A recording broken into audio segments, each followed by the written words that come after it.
Do you know the saying, "I woke up on the wrong side of the bed today"? Well, there's some truth to that. How we start our morning has a huge impact on our mood and productivity throughout the rest of the day. So start changing your days and your life with the #1 morning routine podcast, Wake Me Up. Whether you'd like to start your day with a calming meditation, some easy yoga and stretching to wake your body, or an inspirational talk to get you motivated, you can find what you're looking for on Wake Me Up. So tomorrow, when your alarm goes off, don't press the snooze button over and over. Press play on an episode of Wake Me Up and kick off a fantastic day. Just search for Wake Me Up in your favorite podcast player.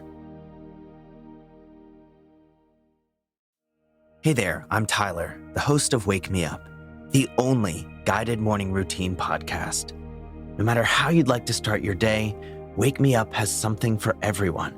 Whether you'd like a calming meditation, some easy yoga and stretching to wake your body, or an inspirational talk to get you motivated for the day, you can find all of it on Wake Me Up. So trade the snooze button for an episode of Wake Me Up and see how your days change. Just search Wake Me Up in your favorite podcast player. Recorded in Chicago, Illinois, with your hosts, Ken, Matt, Neal, and Jeff. This is Triviality.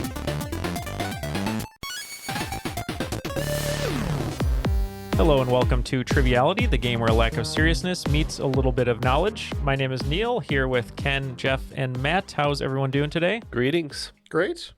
Doing Excited fantastic.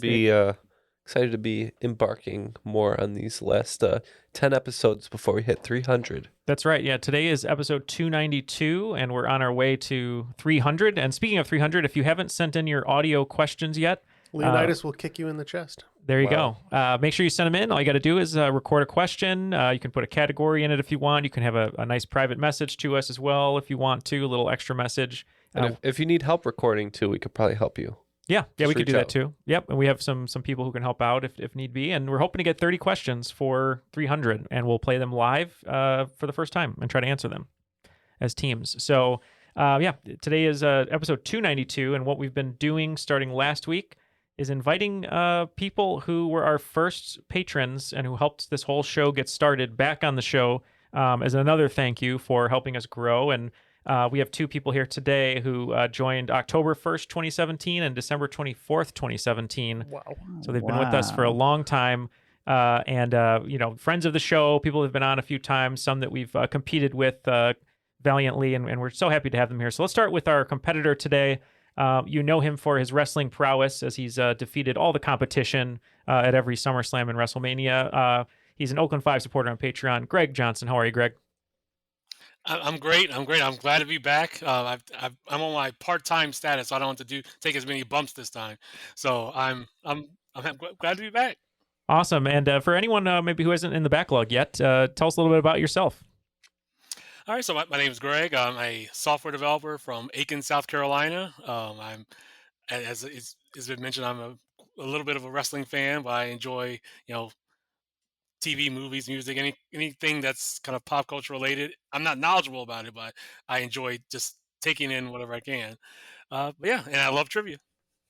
Awesome. Well, thank you for being here. You're going to partner with Matt today. We'll get to your team name in just a minute, but our host is one of our teammates from the Geek Bowls of past. Someone we spent many hours with in the trenches, and we haven't actually had a chance to play his trivia in person, which hopefully we will at some point. As I said, he's been with us since December 24th, 2017, coming to us from New York, Oakland 5 supporter, Joe Nguyen. How are you, Joe? Hey, folks. How you doing? Great to be back. Great to see you all again. Nice to see you. And Matt, you made an Instagram post before we let Joe talk a little bit about himself, but you want to cue that up for anyone? What was Joe wearing? Joe he's doing the gritty, wearing a gritty. It's impressive. He's got a very gritty Halloween costume this year. Business gritty, he says. Yeah, and hopefully you can send us a picture of your Halloween costume when you're all decked out, Joe. But tell folks a little bit about yourself. Yeah, sure. I am an attorney by day here in Brooklyn, New York, and by night I host trivia a couple nights a week. Also do some private events. Very cool. Our trivia company got a little profile in the New York Times back in October. Got a couple quotes in there. Yeah, it's a fun time to be in New York City, considering. Yeah, well, congrats. I mean, that's awesome that you're mentioning the New York Times. And if everyone wants to check him out and you're in the New York area, what's it called again, Joe, the company? Yeah, the company's NYC Trivia League. Even if you're not in New York City, the company does a bi-weekly to every week online game on Twitch. You can play from home with your friends. It's called the Trivia List on Twitch. I write some questions for that. Yeah, trivia all over, everywhere, any way you can. Awesome. And I'm not saying that the new masked vigilante who's been going around New York beating the living hell out of criminals dressed as Gritty is Joe, but You're not. I'm not just saying. it. Not related. I just have never seen Gritty and Joe in the same room. That's true. That's true. Just like you've never seen Matt inside the studio and not on a computer screen. That's true. Also true. Facts. Yes. Well, Matt, you and Greg are going to team up today. What is the team name you decided on? Yeah, we're gonna pay homage to two of our favorite. I assume we didn't actually talk about that favorite wrestlers. We're gonna be the 2-man power trip. I assume that I'm Stone Cold Steve Austin, making you Triple H. I don't know how that works for you, Greg, but I think that's what we're going with. That's close enough. G is close enough to H. That'll work. And Ken, As the weather turns in Chicago for the worse, yes, gets colder, cloudier, you said we would be what? we would be the Legion of Gloom. Okay. That Legion sounds like of an Gloom. emo band if I've ever heard it.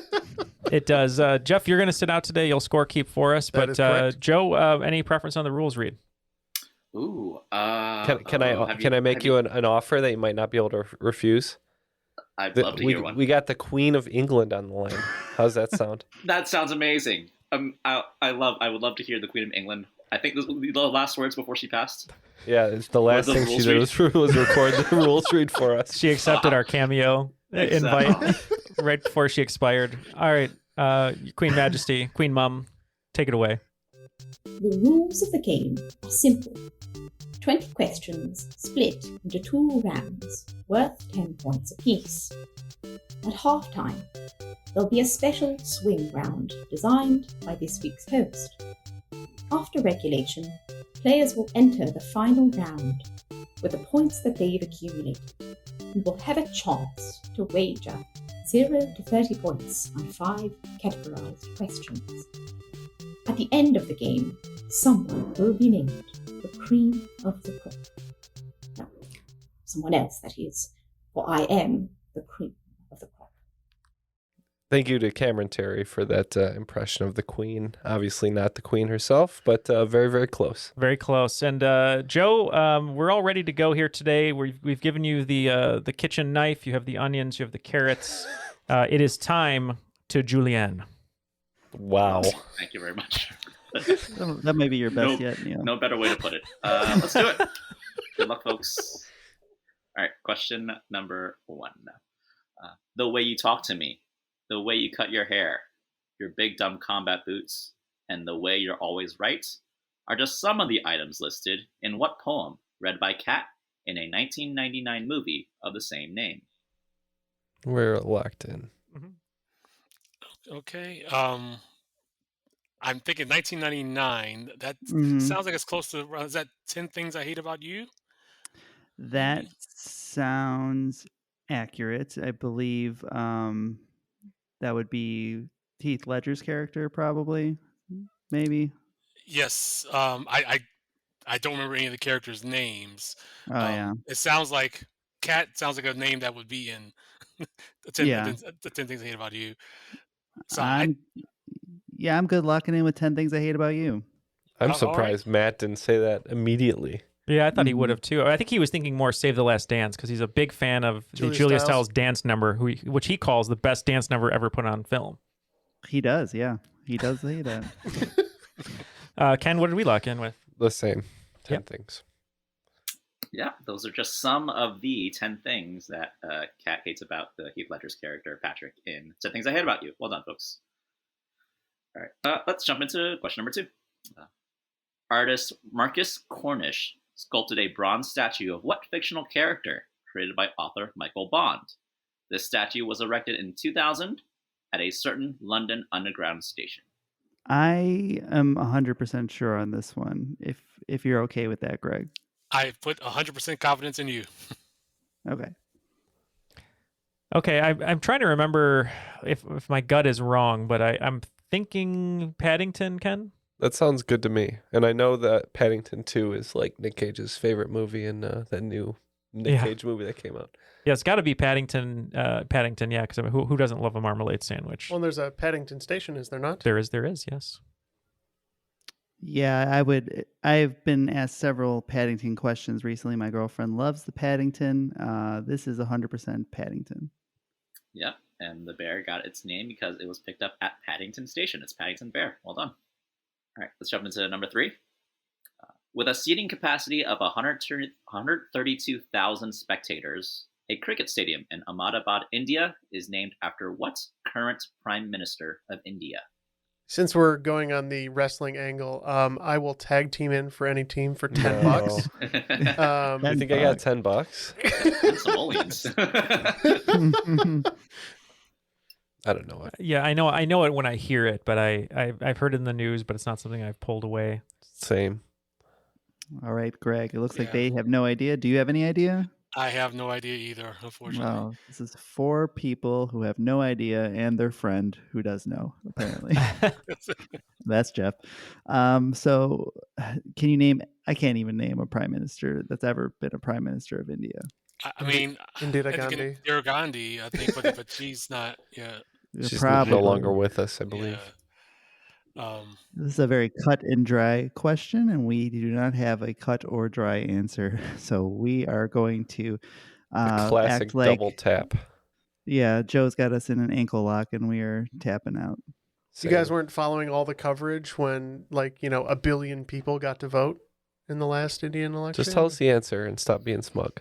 The desolation of Smug. It's I believe it's Modi, Narendra Modi. Okay. It is in fact Narendra Modi. Yes, that's correct. Points for Jeff. Good we job, got the Jeff. Paddington question, so leave us alone. Paddington should be the new prime minister of England. I would love to have Paddington as any type of leader. He's so nice. He's so helpful. He is. 2 qualities not found in many politicians. Yeah. He is unqualified. Hashtag vote for Paddington. All right. Number 4 in this round. A situation in which witnesses give contradictory interpretations or descriptions of an event is sometimes known as the what effect, named after a classic 1950 film based on a short story, In a Grove. We got it. We're locked in. So this is not the Mandela effect. No. It's not the butterfly effect. Nope, not that either. This is something that I believe I learned about in one of my various paralegal studies courses, but that was 10 years ago. And he would generally nap through that class. Well, there was the whole pandemic. It's been a time in the last 10 years, so I don't remember anything. You were watching Suits when you were supposed to be learning, and yeah, which is also very educational. So 1950s movie, right? 1950 film. The 12 Angry Men effect. That works for me. I feel like 12 Angry Men is probably a little later. Kramer effect. There we go. It's the Kramer effect. You burst through the doors and you give wrong testimony. I don't know. I'm fine with either.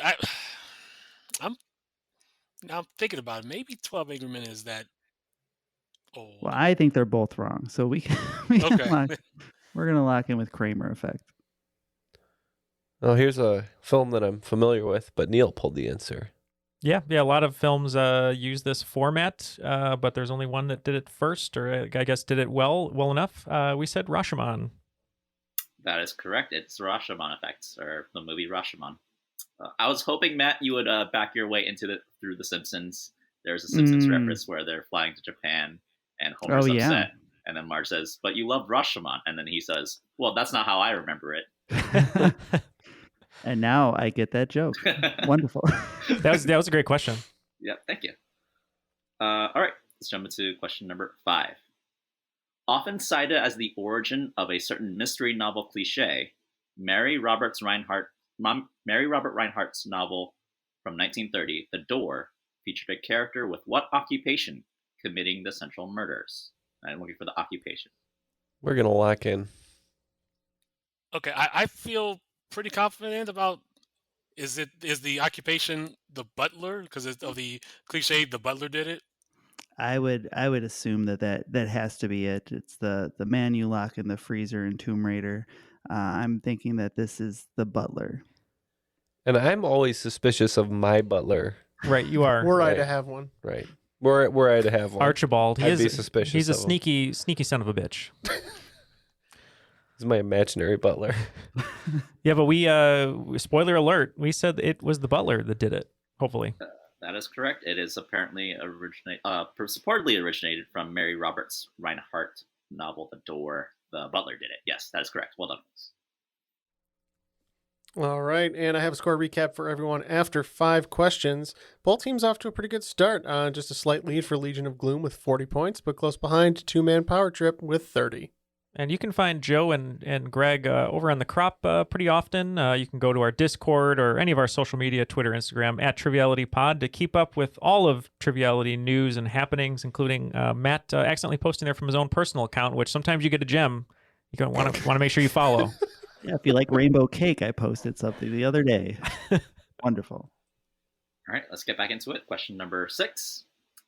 East Highland High School is the name of the fictional school featured largely in what TV drama series that debuted in 2019? Some students that attend the school include Rue, Jules, Cassie, Maddie, and Nate. I'm pretty confident on this one. We can lock in then. Okay. All right, a high school series that premiered in 2019. Yeah, the names are really familiar. What were the names again? Rue, Cassie, Yeah. Nate. Rue, Jules, Cassie, Maddie, and Nate. Oh, Is it- Euphoria. Oh, yeah. Rue, Yeah, right. right? Rue. Yeah, that's what I was thinking of. I knew it was something that reminded me. Yeah, Euphoria. Yeah. And that's right. When I heard the names, that's what got to me. When I heard Rue, I knew that's Euphoria. Yeah, that's right. Rue, played by Zendaya, 2-time Emmy winner for the role on the TV show Euphoria. Well done. It's a very saucy performance, I would say. And America's Sweetheart. Yeah, and then Sydney Sweeney, they just 'Cause, announced she's 'cause going to... Rue. Oh, because of Rue. Rue. Oh, Yeah. yeah. Rue. Sydney Get it, Sweeney's... guys? I get it now. You get it, Jeff? Jeff, you got it? Yeah, I'm waiting Matt, for you get it? Bechamel Is it to like transfer. the sauce? Is Yeah, that like what the this is? sauce. Yeah, Like a the sauce. It's a sauce joke. Yeah, it's the sauce, you see. I like the sauce. Yeah, Sydney Sweeney's going to be Barbarella now, apparently, and the whole cast. Crazy. Yeah, did you know the creator, that's Barry Levinson, famous director's son? Oh. So as they say, if you want to get ahead in Hollywood, just have a really famous parent. Yeah. Yeah, that's about right. All right, question number 7 in this round. What is both the name of a musical instrument and a word when found in sheet music instructs the performer to play quietly? Okay, we very quietly whisper to each other, and we're going to lock in. You said Fortissimo is the quietest? No. Okay. I think it may be piano.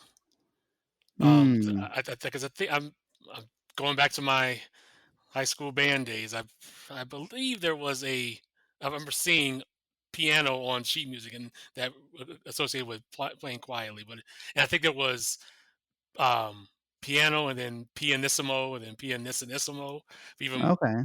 more very quietly. The triple So P. yeah, triple P. Yeah, that's right. That's it. Yes, because that's what the P stands for. Yep. That is I know one of those words, and it's piano, so I'm good with piano. Yep, we said piano as well. Triple P was my least favorite wrestler. Yeah. Original title of Adrian Brody's Oscar-winning turn, the Pianissimo. All of you dead on in your description. Yes, it is piano. Well done, folks. Were the jokes dead on or not so much? On arrival. Yeah. So, Greg, what That instrument joke's did you play? Piano, quieter. I play the tenor saxophone. Nice. That's what you play, Jeff, right? Yes, I played baritone and alto and soprano. I remember Pretty much you- everything but tenor I usually play. Everything but tenor. Okay. Yeah. Joe, did you play an instrument? Not in band. I do play a little bit of guitar.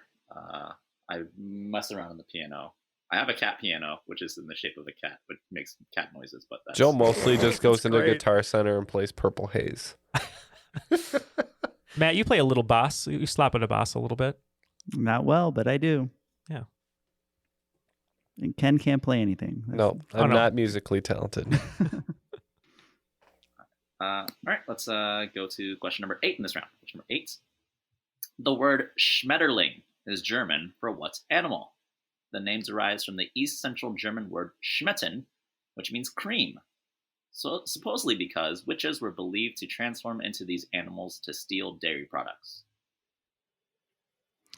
I don't know why, but initially my brain went to goose. And I don't know. R.I.P. Oh, yeah. I'm fine with just trust your gut. I have no idea on this one. Yeah, I feel like people don't like geese, and it's because they assume that they are transformed witches.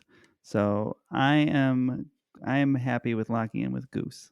Geese are just regular I do witches. believe in His Dark Materials, not the show, but in the books. I believe geese are the demons of the witches.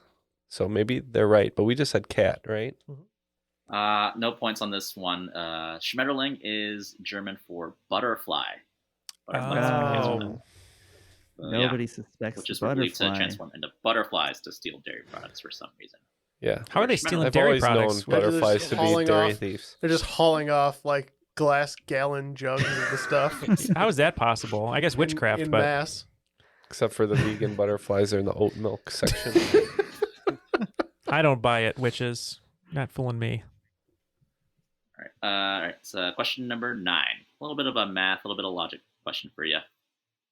In a room, there are 7 different people, all different heights, from 5 feet tall to 6 feet tall. They all have a personal rule that they will always refuse to shake the hand of anyone that is shorter than them. How many consensual handshakes will occur if they're asked to shake hands with another person in that room? So each person will shake hands with one less. So no, it is because the tallest person. Right, the tallest person will refuse to shake hands of With any anyone. other. Yeah, but then the second tallest will refuse the other, like the 5 that are shorter than them. So there's something else so going on in this question. It's got to be 0. Yeah, it's.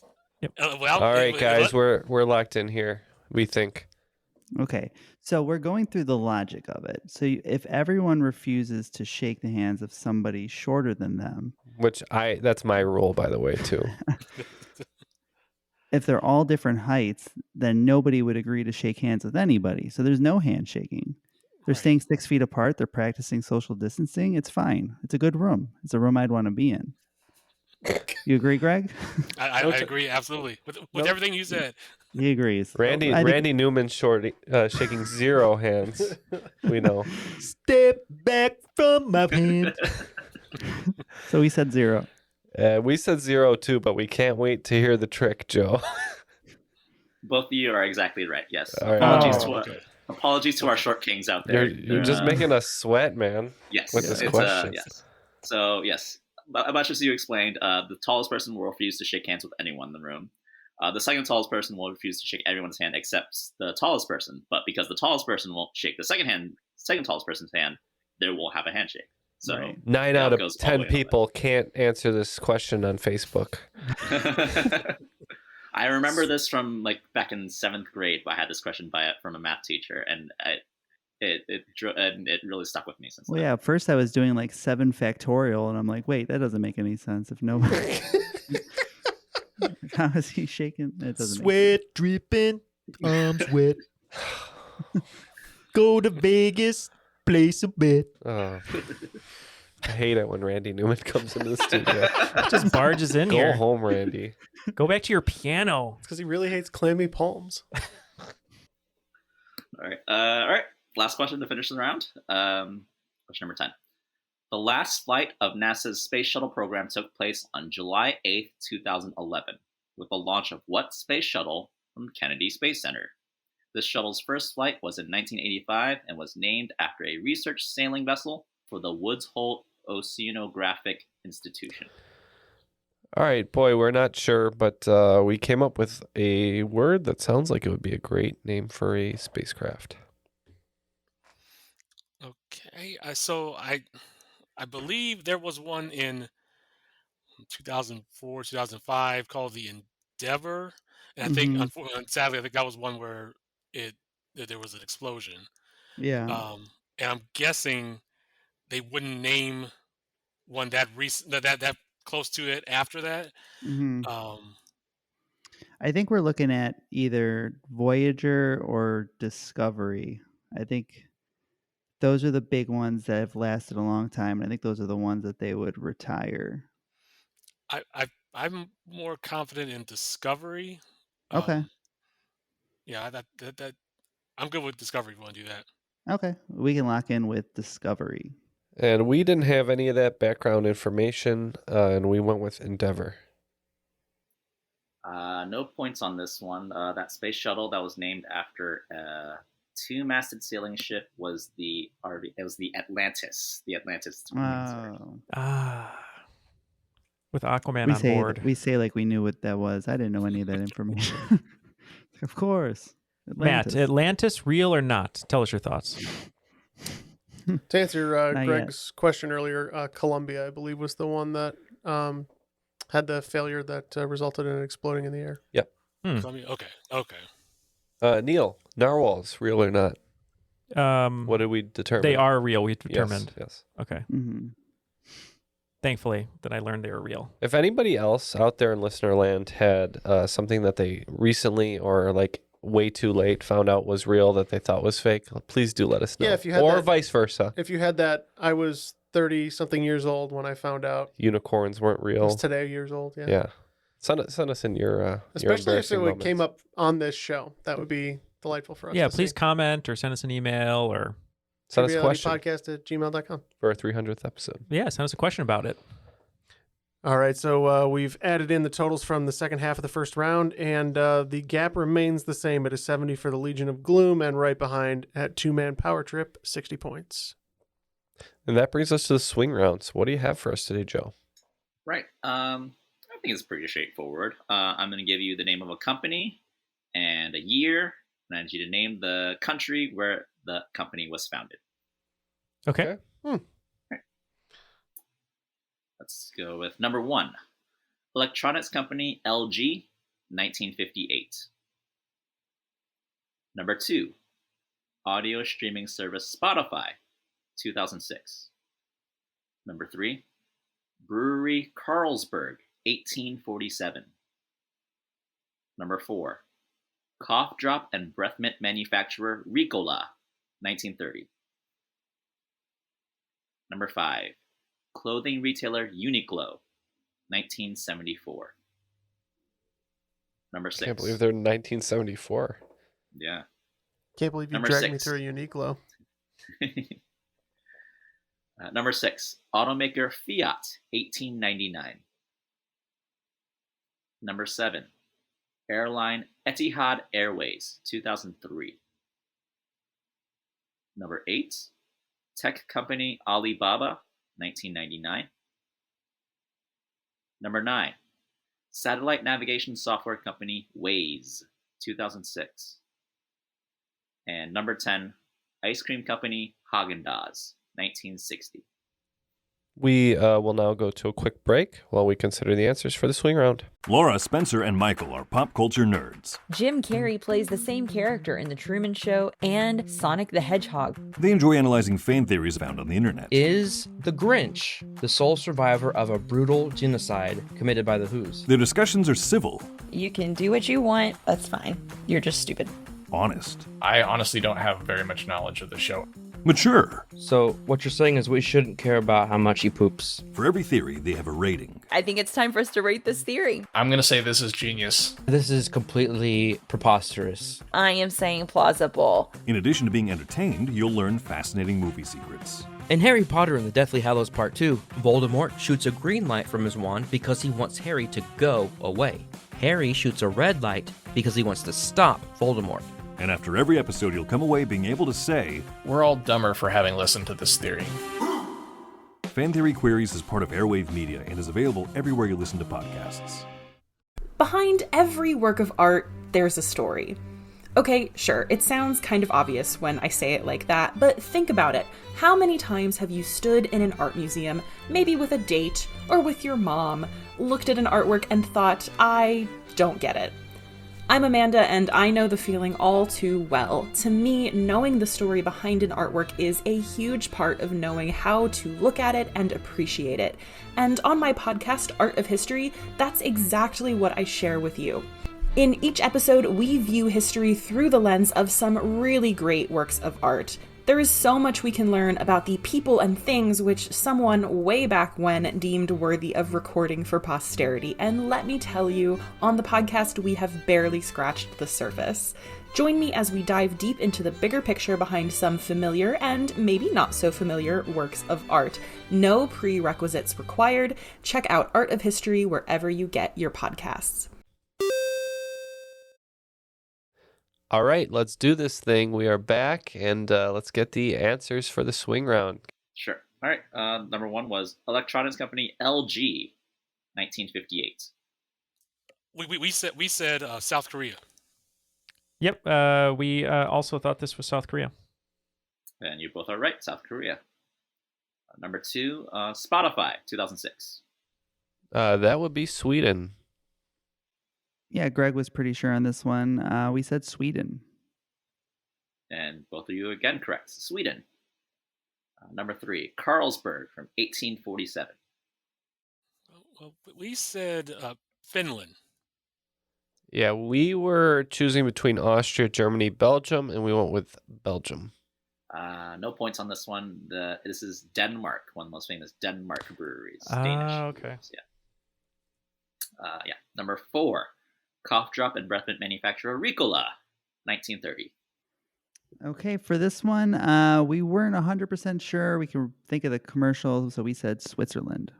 Yep, for the same reason, Switzerland. Yeah, exactly right. Switzerland noted Alpenhorns and the yodeling Ricola, 1930. I could probably use one of those right now. There you go. The Number Alpenhorn. five. Pretty good sponsor. Oh. Let's see if we can get Uniqlo from 1974 to sponsor this podcast. So we were wavering between a few countries, but we settled on Japan. Yes, it is Japan. I'd love to wear Uniqlo for our show just all the time. Their outerwear doesn't always suit me, but their underwear, on the other hand, I'm always wearing it. Yeah, information I thought everyone it was needed. innerwear. I've been consuming this all wrong. However you consume it, they are from Japan. Yes, Uniqlo. Roll it up real tight. It's a suppository. Can we wait? Just one second. Can we make Triviality a suppository? Just get all the knowledge. All the That's where a knowledge. lot of the knowledge right at comes once. from. Like, hey guys, what are you doing? Absorb it faster. I'm going to go to the bathroom to episode 292. Just pop it in there. Less And then you're time. back from lunch. Yeah. Yeah, exactly. Yeah. Question number 6. Fiat from 1899. Pretty sure that this is an Italian company. We said the same. That's right. Fiat stands for Fabbrica Italiana Automobili di Torino. It's Italian. Exactly. Gran Torino. No, not that one. Number 7. Airline Etihad Airways, 2003. We said Saudi Arabia. We think this is the really fancy, newer airline that takes you to United Arab Emirates. It is United Arab Emirates. That's correct. Question number 8. Alibaba, 1999. This one we were torn on. We ended up going with India. And we said China. It is China. China's the correct answer on that one. Number 9, Waze, 2006. And we said the UK, United Kingdom. Neil knew this one. I did not. Yeah, I was doing some research. I'm like, where's Waze from? And I was shocked and interested to find out. I believe it's from Israel. That's right. It used to be called Free Map Israel. It was founded in Israel back in 2006. It's now owned by Google. And number 10, ice cream company Haagen-Dazs, 1960. We weren't sure here. We ended up going with Austria. You almost got us, Joe. You almost got us, but we felt like it was a marketing ploy with the foreign-sounding name, and we went with USA. One of the most famous examples of foreign branding. It is founded in New York City, the Bronx. Oh. Yeah. A lot of these things, like Arizona iced tea is not from Arizona. Texas Pete hot sauce is not from Texas. Just an example of Why foreign would the branding. Arizona iced tea people be like, where I think of when I think of good tea? Arizona. Exactly. It should cost 99 cents forever. You gotta give them that. I love that 1962. We were talking about like where could it be from? We're like, oh, that sounds like a Mad Men thing. Like, oh, picture Haagen-Dazs, luxurious. All right. Well, you guys did pretty well at Legion of Gloom in that swing round, only missing one, adding 45 to your points total, all the way up to 115. And kind of splitting the table with 25. Two-man power trip is up to 85. So still anyone's game. All right. Let's jump into round 2 then. Question number 1. What country singer with songs like Drinkin' My Hand and Springsteen notably canceled his concert in San Antonio in April 2022 so he could watch the UNC men's basketball team play Duke in the NCAA Final Four? I don't know.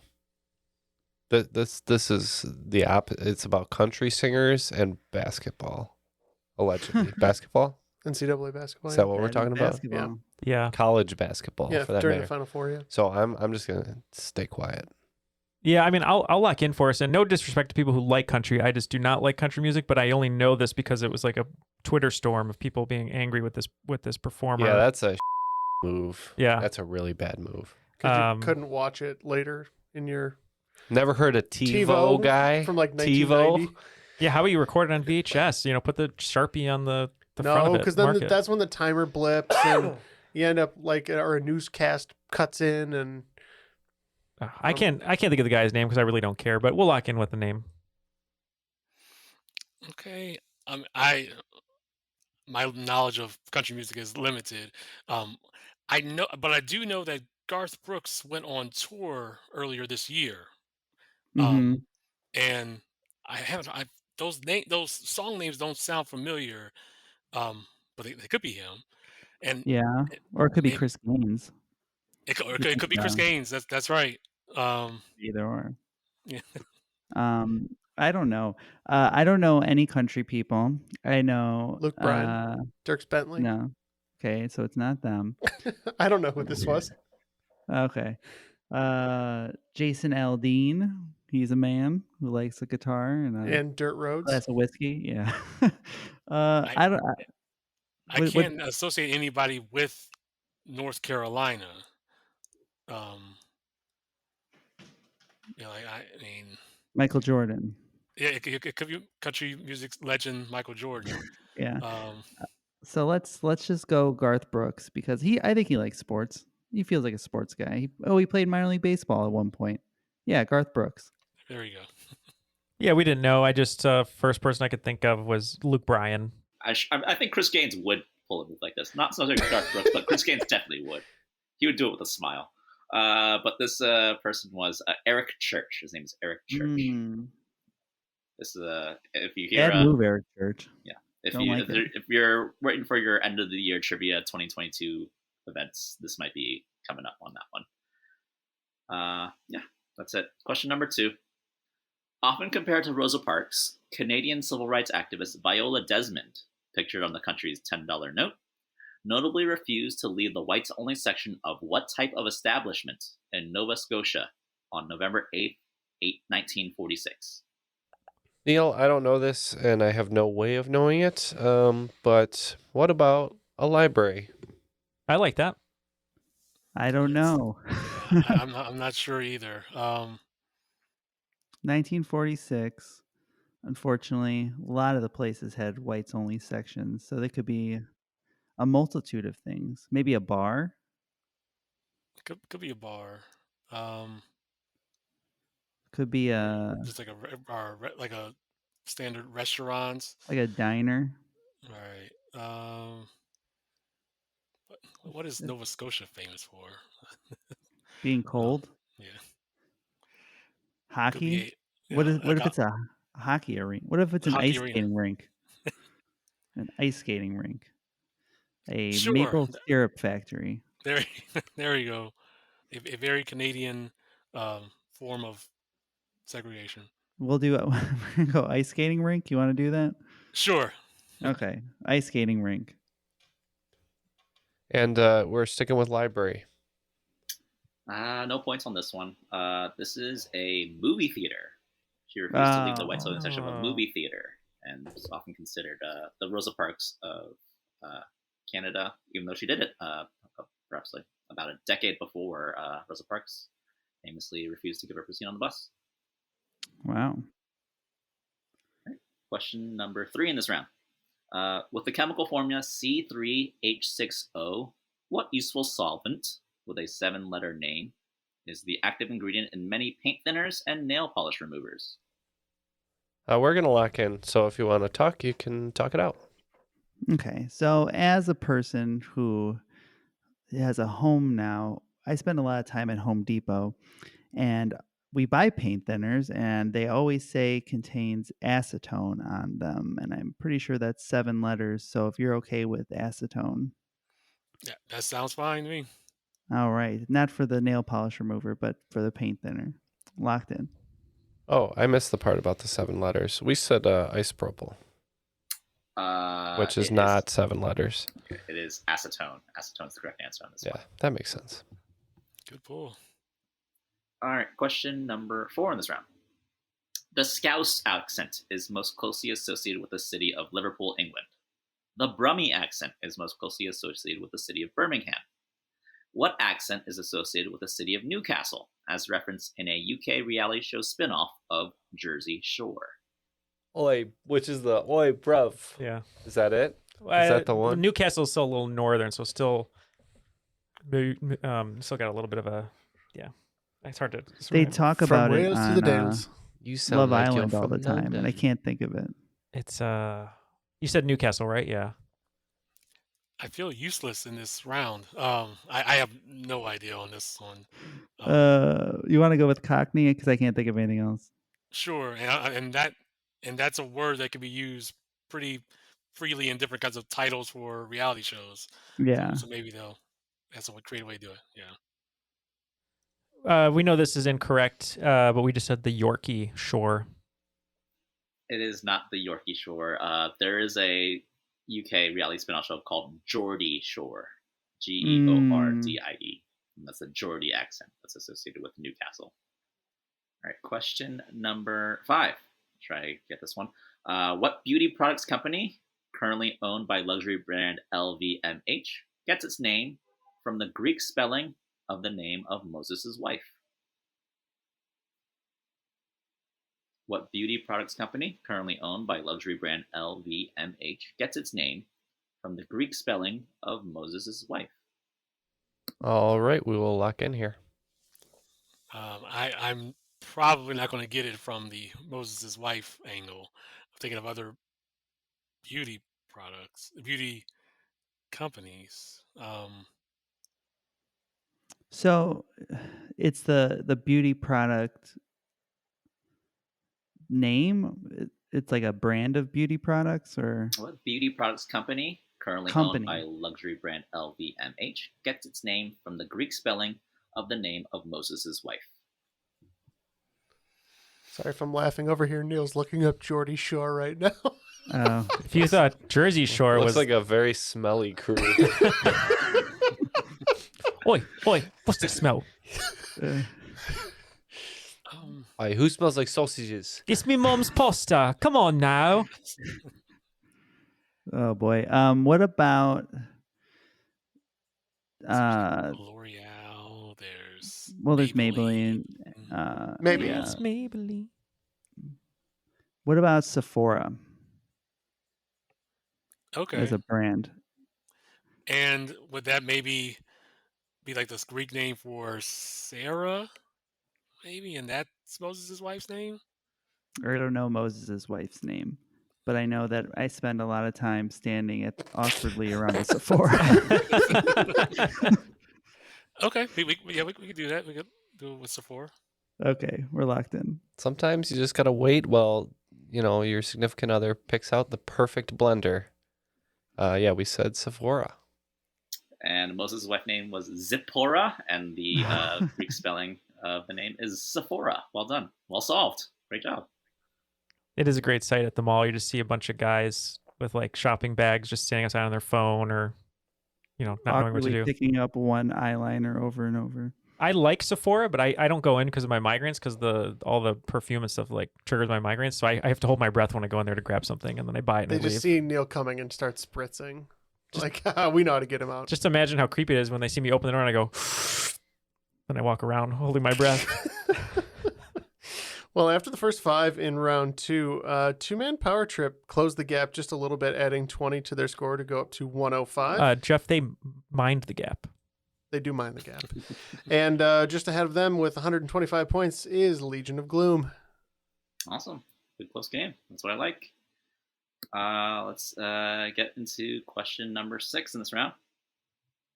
Primarily used for barrels of beer and wine, what unit of measurement with a porcine name is equal to 63 gallons of liquid? I'm pretty sure. Is this a butt? Yeah. Sure. Yeah, I think it is. It's 12-year-old me's favorite. Just stood up and pointed at his butt and says, "This is butt." Is this a butt? He did his Tone Loc Jim Carrey Ace Ventura impression. Yeah, I had like a brain fart there. answer you Sorry. a few questions. You're right. We're gonna go with a buttload. And we're gonna go with a hogshead. Yes, that is the porcine name, a hogshead. Hogshead is the correct answer on that one. Isn't there a hogshead mead? Yeah, that's a Harry Potter reference type of That's thing. all right. Yeah. That's canceled. Isn't it just Hogsmeade? Or maybe it's Hogsmeade. I believe. Ken would whole know. hog. Ken's a huge Harry Potter fan. I'm shaking my head right now. All right. Question number 7 in this round. The Amazon series A League of Their Own stars Abby Jacobson, who becomes romantically involved with a fellow baseball player, Greta Gill, who is played by what actress from The Good Place, Barry, and Broad City? We can lock in. Love Barry and The Good Place. Haven't seen Broad City, but I've heard good things. Well, Not Kristen Bell. she's Not the Ted only one Danson. that I know. So it's the lady who plays the robot, right? Oh, Janet? Darcy Carden, I think her name is. I am okay with that because that's the only other name I could come up with. I'm pretty sure on her first name is Darcy. I think it's Carden or Harden. I would say Darcy Carden. Okay. Greg with the hot tag there. We went with Darcy Carden. Great poll, Greg. Well done. It is Darcy Carter, one of my favorite actresses, comedic actresses. She's so funny in all the things she's in, even in A League of Their Own, which is much more dramatic, but still fantastic. Yeah, she's great. I don't have time for another streaming service, Amazon. I don't want it. That's what I said. Rings of Power. I would say, what about the That's Rings all of I have Power? to say about that. Or The Is it Boys? The Boys is great. Oh, fine. There's good stuff everywhere. All right. Question number 8. Question number 8 in this round. Considered a national hero for his role in his country's liberation, poet Jose Marti has an international airport named after him in what Latin American capital city? Do you know, Greg? I do not. But you know some South American countries. I do South American countries. So we can get somewhere. For Brazil, is the capital Rio or Sao Paulo? It's Brasilia. It's Brasilia. Okay. Yeah. I can see that. If that accent to me is more Portuguese than Spanish. Okay. So that would lend it to Brazil. That sounds good. Just to clarify, you were asking for the capital city or for the country? Capital city. Okay. Then so we'll Brasilia. Brasilia? Yes. Well, we will say off the bat that when it comes to the liberation portion of this question. Our history knowledge is severely lacking. So we didn't select our answer that way, but we just wanted to make sure we got a capital city in there. And we said Bogota, Colombia. Sorry, no points on this one. Jose Marti International Airport is located in Havana, Cuba. Havana. Oh. Yeah. So Jose Marti wrote a poem that was the inspiration for the song Guantanamera, which is a very one of the most patriotic songs in Cuba. Yep, that is question number 8. Here comes question number 9. Georgia Hubley, Ira Kaplan, and James McNeil are members of what indie rock band that has released 15 studio albums since 1986? The band's name comes from an anecdote involving Mets outfielder Richie Ashburn having to yell this Spanish phrase to his Spanish-speaking teammates that he would catch the ball and thereby avoid a collision. This is a great question, Joe. We're having trouble figuring out the Getting Spanish French. started, yeah. Yeah. You guys are in? We're locked in. Oh.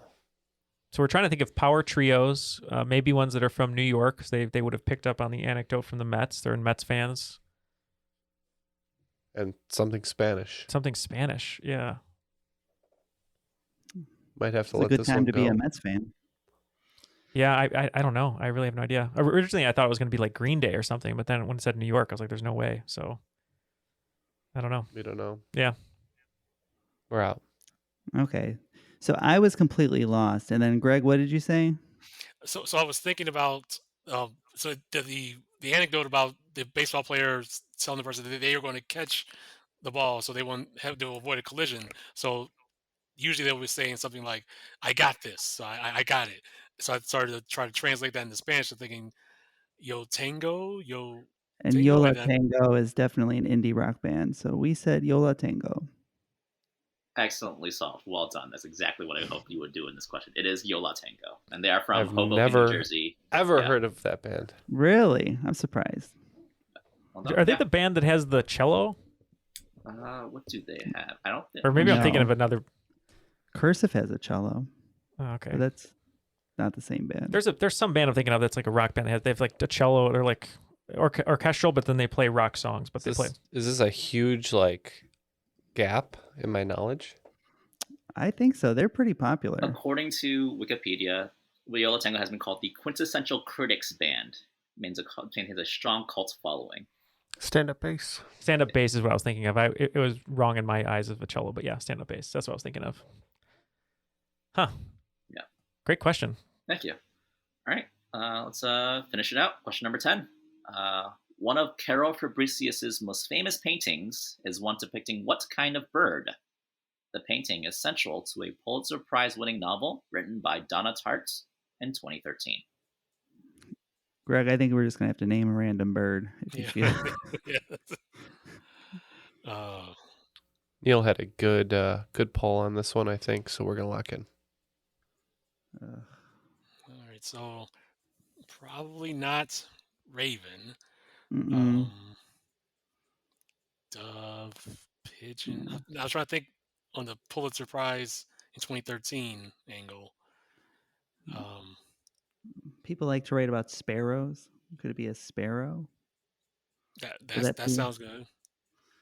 I have a giant picture of a cockatoo in my living room. Could it be a cockatoo? Some kind of parrot? People like parrots. If you do like parrots, I had something lit in my head when you said sparrow, so maybe sparrow. Okay, so we're gonna lock in with sparrow. Let's go with it. And Neil wrote down finch, and I think there was a book or something and a movie called The Goldfinch, right? The Goldfinch. Yeah, I remember it was an award winner, and then they made the movie with Ansel Elgort and a couple other people, and yeah. That's about art. Yep. So we're going with Goldfinch. And it is Goldfinch. Well done. Yeah, which is good that we got that because I have a goldfinch tattoo. Right next to his gold finger tattoo. I guess that is a goldfinch. You got it here in this bedroom. Man, just tell me you never got as jazzed as you did when the soundtrack of Tony Hawk came on. Just ready to go. I didn't even know how to skateboard. I was ready. New Girl. Yeah. New Girl, yeah. Dun, dun, dun. I actually listened to the first 2 Tony Hawk soundtracks pretty regularly.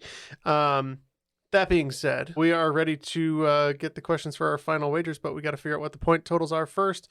With 125 points, two-man Power Trip is just behind the 155-point lead total of Legion of Gloom. Let's have the categories for the final round. Sure, you got it. All right, so the first one is Grammy, and this will be a music question. The second question will be Oscars. This will be movie, but more history question. Number 3 is Emmy. This is a TV/literature question. Number 4 is Tony, which will be a theater question. And number 5 will be Nobel, which will be a science question. All right, all the wagers are now locked in for the final round questions, so let's have them, Joe. All right, question number 1, category of Grammy. In 1996, what hip-hop trio consisting of Vin Rock, Tretch, and DJ KG won the inaugural Grammy for Best Rap Album with the 1995 album Poverty's Paradise? Okay, number 2, Oscar. The 1987 Best Picture winner, The Last Emperor, centers on Pu Yi, the last emperor of China. Pu Yi was a ruler of what dynasty that succeeded the Ming Dynasty in 1644 and lasted until 1911? Number 3, Emmy. Jodie Comer won the Emmy for Best Lead Actress in 2019 for the show Killing Eve, in which she played what Russian assassin? This fictional assassin is based on a book series of the same name by author Luke Jennings, and in poetry, this word refers to a form of poetry consisting of 19 lines. Number 4, Carol Channing in 1964 on Broadway, Barbra Streisand in 1969 on film, and Bette Midler in a 2017 Broadway revival have all played what title character? This character, for which Channing won a Tony for Best Leading Actress, is a matchmaker who seeks to find a match for grumpy widower Horace Vandergelder. And number 5, Nobel. Alan M. Cormack and Sir Godfrey N. Hounsfield received the Nobel Prize in Physiology or Medicine for the development of the technology for the CAT scan, or now known as CT scan. In both abbreviations, the T stands for what word, defined as imaging by sections or sectioning that uses any kind of penetrating wave. All right, those are the questions. We'll be back with the final results. Monsters are as old as humanity itself. Monsters embody our fears. Yet, they help us define the boundaries of what it means to be human. We know most monsters aren't real, yet we can use monsters to learn about reality, psychology, biology, folklore, literature, critical thinking. We're on a journey to learn about the world through the lens of monsters, and we hope you'll come along with us. Subscribe at monstertalk.org. Hutchinson, Minnesota had some problems. For the adults of Hutchinson, the problem was the teenagers. They kept sneaking off at night to empty barns where they'd, brace yourself, dance. Who knew what sort of sin and heavy petting and French literature these barn dances might lead to? No, the adults of Hutchinson, Minnesota did not approve. And neither, it seemed, did the devil. One summer night, Satan himself suddenly appeared in the middle of the dance floor, and the debauched teens ran in fear.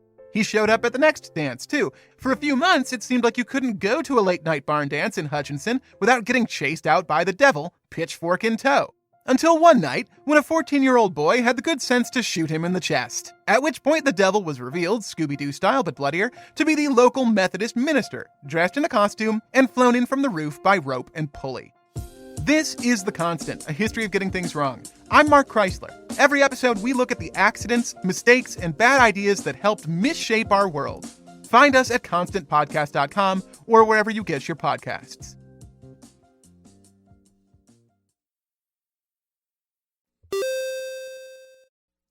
All right, all the answers are now in. Tossing it back to Joe to have the questions one more time and see who will be the cream of the crop. Sure. Number 1, in 1996, what hip-hop trio consisting of Vin Rock, Tretch, and DJ KG won the inaugural Grammy for Best Rap Album with the 1995 album Poverty's Paradise? Neal with the answer and the wager. We wagered 5, and we said Naughty by Nature. Well, we wagered 30, and we also said Naughty by Nature. Yeah, the first ever winner of the Grammy for Best Rap Album was Naughty by Nature.